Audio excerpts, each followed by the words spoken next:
দাঁতটা খানিকটা ছিলে গেছে, সেলাই করে দেন দেখি। ছিঁড়ে গেছে? আচ্ছা বেশ, করে দিচ্ছি, একটু দাঁড়াও। কোথায় দাঁড়াচ্ছি?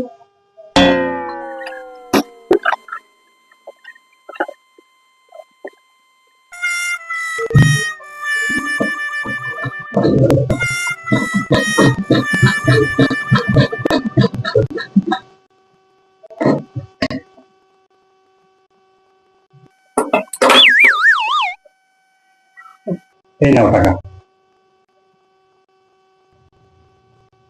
খুব ভালো হয়েছে তো। কত টাকা লাগবে? 25 টাকা লাগবে। 10 টাকা সেলাই করতে এসে 25 টাকা কেন?